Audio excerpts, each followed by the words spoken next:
First, the book pitch.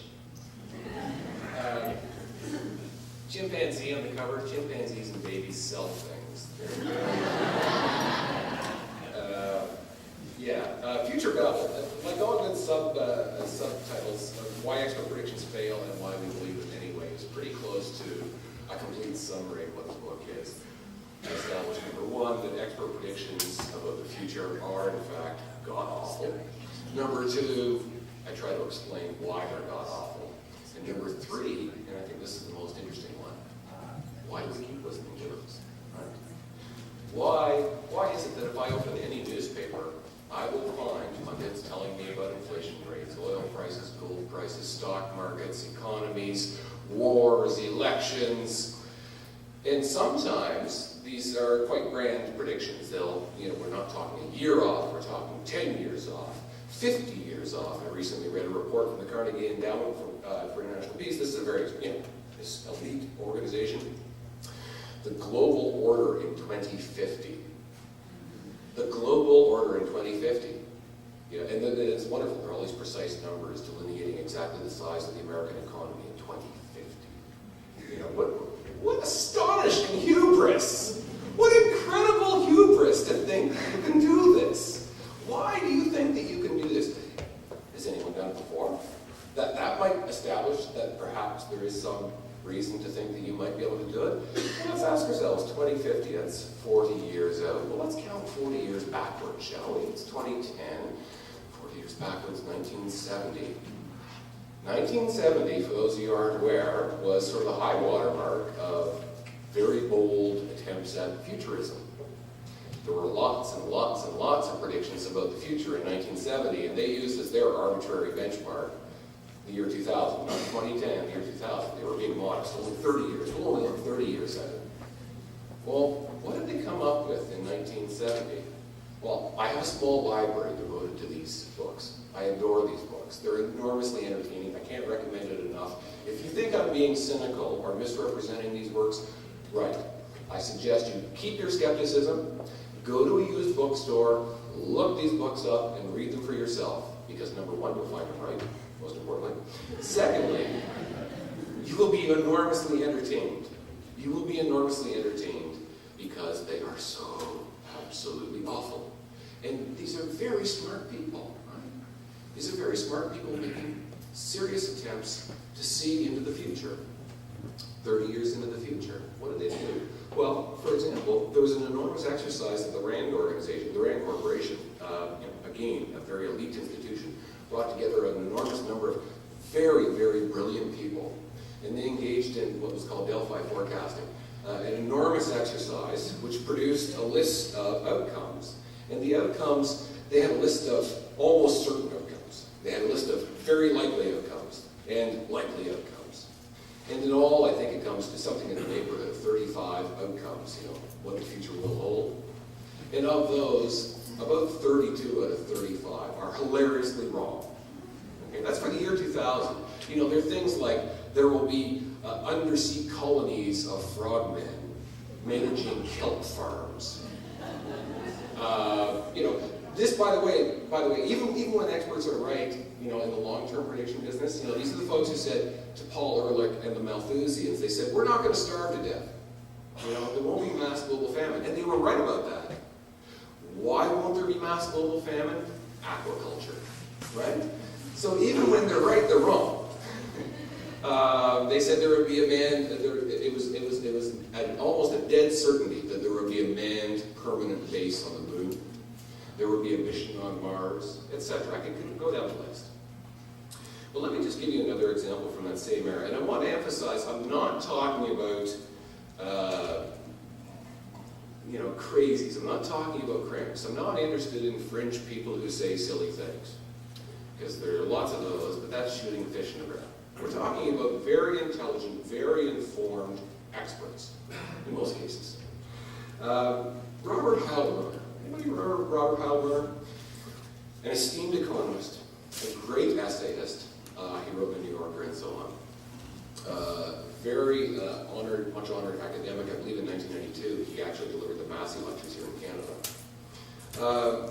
Very much honored man. By the way, if you've ever taken Economics 101, you've probably read Robert Howard. He wrote a book called The Worldly Philosophers. It's the lives of the great economists. It's still in print, still being read. So, a very, very informed, thoughtful man. And Heilbronner was very interested in peering into the future. And one of the books that he wrote, which is particularly suitable for my purposes, was called An Inquiry into the Human Prospect. And he wrote it in 1973, published it in 1973. Now, 1973, for those of you who remember your history or were there, that's an important year. 1973, the Arab oil embargo causes a recession, and it ends the great economic boom, the great post-war economic boom. And what happens in that time of heightened uncertainty? And this is a key theme of my book. What's driving all of this is our psychological aversion to uncertainty. We hate not knowing what's going to happen, particularly in very unsettled times like 1973-74. So what happens is a wash of books that appears, experts saying, well, everything's been tossed upside down, what's going to happen in the future? There was one terrific essay in the New York Review of Books, an esteemed historian, reviewed a whole series of these books trying to peer into the future and look at the current economic trouble, what it means. And he said, and I'm paraphrasing, some of the books under review conclude that we shall have a depression. Some of the books conclude that we shall have fascism. I believe we shall have both. It was a grim time. It was pretty depressing. People forget that. 1974 was not a good year. So, that's the background. Now, here's Robert Heilbronner. Now, he writes in a very elegant voice, so I'm going to get a little pompous because that's how he wrote. The mood, he said, the mood was one of puzzlement and despair.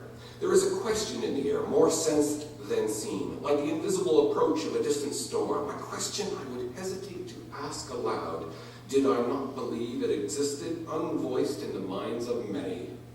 Is there hope for man? Like a god standing at the crest of Olympus, Heilbronner gazed across history and the globe, and he rendered his verdict. Not really. The outlook for man, I believe, is painful, difficult, perhaps desperate, and the hope that can be held out for his future prospects seems to be very slim indeed. Thus, to anticipate the conclusions of our inquiry, the answer as to whether we can conceive of the future other than as a continuation of the darkness, cruelty, and disorder of the past seems to me to be no. And to the question of whether worse impends, yes. Good stuff, right? Honestly, you gotta read this book. It will cheer you right up. So how is doom coming upon us? The first thing is he talks about the demographic nightmare. Now that was a very, very major theme, and for good reason. The world was, population, of course, remember, population is surging. Food production is barely keeping up. A whole lot of experts, in fact, it's virtually a consensus, agree that there's going to be mass famines and so on. So he starts there, and he says that in the developing world, in the poor world, the chaos will be so terrible that they will either these lands will simply fall apart into chaos, or they will turn to iron rule. Dictators will take over the poor countries of the world. And then nuclear proliferation, another big theme of the time. All these poor countries will start to get nuclear weapons, and these iron dictators will have nuclear weapons. And terrorists will have nuclear weapons. He says it's basically a certainty that there will be nuclear terrorism. Remember, this is 1974. It sounds rather current, doesn't it? And then, that's just the beginning, of course. A more fundamental threat came from the environment and dwindling resources. Pollution would steadily worsen and demand for oil would soon outstrip supplies. Worse still, the climate would change. Climate change, you say, hey, he's ahead of his time. No, actually, he ascribed to a theory that basically said that industrial activity produces heat. So, as industrial activity grew, we would actually cook the climate. So actually, the theory is completely different, and it's also dramatically wrong. But he goes down and he says basically, industrial capitalism cannot continue. And then he says, then he comes to the conclusion, so is humanity doomed? Not at all, Heilbronner assured his readers. He got very positive at this point. He said, "The human prospect is not a death sentence. It is not an inevitable doomsday to which we are headed, although the risk of enormous catastrophes exists." By the way, I should back up. I did miss one thing. He also said that even in the developed world, the spread of freedom, liberal democracy, would decline. Liberal democracy was finished. That same turn to iron authoritarian rule would happen basically everywhere. He said, "The human prospect is more like a contingent life sentence, one that will permit the continuance of the human society, but only on a basis very different from the present, and probably only after much suffering in the period of transition. Unfortunately, that new basis would be brutal authoritarianism in the United States and other developed countries, because only such governments would have the strength to see us through the dark days ahead. These new regimes would feature a government that blends," this is a direct quote, "blends a religious orientation with a military discipline," Heilbronner wrote. "The closest thing to it was China under Mao. Such a monastic organization of society may be repugnant to us," Heilbronner wrote with some understatement, "but I suspect it offers the greatest promise of making those enormous transformations needed to reach a new, stable socioeconomic basis." So that was the human prospect. Maoist China or extinction. That's your choice. Fabulous, isn't it? And here's what's particularly interesting about this. Heilbronner wrote that book, as I said, and published it in 1973. New editions of the book were published in 1981 or 82, and a new edition was published again in 1992. And what he did was, he did something very interesting. After each chapter, when he published a new edition, he wrote a commentary, basically looking back on the chapter and saying, so how does it look in light of this? Well, what happened between 1973, 74, and 1992? Well, basically the opposite of what he said.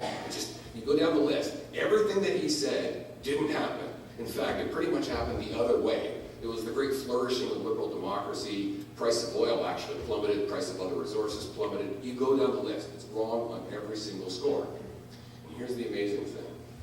You read his commentaries, he was right about everything. He was right about everything. And I'm saying this, I don't want to be mocking Robert Heilbronner. Because, as I say, he's a very intelligent, very informed man. But what I think this powerfully demonstrates is a core theme of my book, which is cognitive dissonance theory. When we commit ourselves to a belief such as the following will happen, this prediction is true, and that belief is strong and it's passionately held, and then we start to bump up against evidence that suggests that the belief is wrong, we don't simply look at the evidence and say, guess I was wrong. Instead, we rationalize, we forget, we do all sorts of weird mental distortions in order to avoid the obvious conclusion that we were wrong. And unfortunately, that's just all too human. I actually interviewed quite a number of these esteemed experts, most of whom are elderly now because I'm dealing with people who we know how their predictions turned out. I interviewed them and I asked them, you tell me, how do you feel about your predictive accuracy? And every one of the individuals that I interviewed were individuals who I think any reasonable observer would say, yes, the prediction failed. And every one of the experts I interviewed said, I think I was pretty much bang on. So, go from there.